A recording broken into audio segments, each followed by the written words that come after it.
Let's stay with the issue of the COP talks, and inaction on the international stage has stoked debate, ongoing debate here. Live to Jonathan Lee for more. Jonathan, critics within the National Party, not convinced from the outset, they've claimed the lack of progress in recent days is proof that we should have held back on committing as well. Kieran, good afternoon to you. That's right. National Senator Matt CANAVAN continues to remain a thorn in the government's side. His position, put simply, is the fact that we're talking about Emmanuel Macron so much shows what a flop the Glasgow Climate Summit has been. We've had Her Majesty the Queen talking about legacy, Prince Charles talking about the world being on a war footing and a need for consensus, but it's very clear in Glasgow there isn't a consensus about global action to decarbonise. You have the world's biggest emitters, the likes of China, India and Brazil, all being very slow to move. And that's really the epicentre of the Senator's complaint here. He feels that developing countries are using coal-fired power stations to create cheap energy, cheap power, and thus stealing our manufacturing jobs. Here's Matt CANAVAN.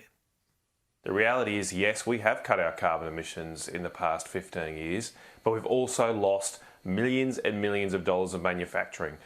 So our emissions are down 20% since 2008, but our manufacturing industry is down 13% over the same time. All we have done is export those jobs to countries like China, and the Glasgow Climate Conference is just another big scam that will see manufacturing jobs, industry out of Western countries be transferred to other countries that are not taking this seriously, like China. Yeah, the Prime Minister's natural enemies here in Australia are painting him more of a wolf in sheep's clothing in Glasgow. Australia will find itself very, very difficult to lead if we are not prepared to lead ourselves. And our efforts thus far are not showing any leadership. Scott Morrison has taken Tony Abbott's climate policies to the Glasgow conference. Jonathan, it's been a far from smooth overseas series of commitments for the Prime Minister thus far, and opening the way for the opposition. The opposition leader launched a stinging attack this afternoon on Scott Morrison's response to Emmanuel Macron. Kieran, I suppose there are plenty of naval puns here. You could call this a broadside. You could talk about Scott Morrison's reputation being scuttled, but it's very clear what the opposition is trying to do is capitalise on the criticism which has come from Emmanuel Macron, who obviously 48 hours ago called him a liar and did that very successfully, garnered the headlines he was trying to achieve, and the opposition now going a step further, questioning whether Scott Morrison is a man who could be trusted on the global stage, suggesting international leaders might not be able to trust him, also saying that he was gaslighting, painting the French president as crazy in his understanding of the communication. Also going further and saying that in the manner that Scott Morrison has tried to talk about the sledging of Australia, rather than it being the direct criticism of him for being a liar, he's trying to use the nation now as a human shield. It's all ugly politics, and it plays very successfully for the opposition. The attempted damage control by selectively leaking private text messages is quite an extraordinary step for an Australian Prime Minister to take.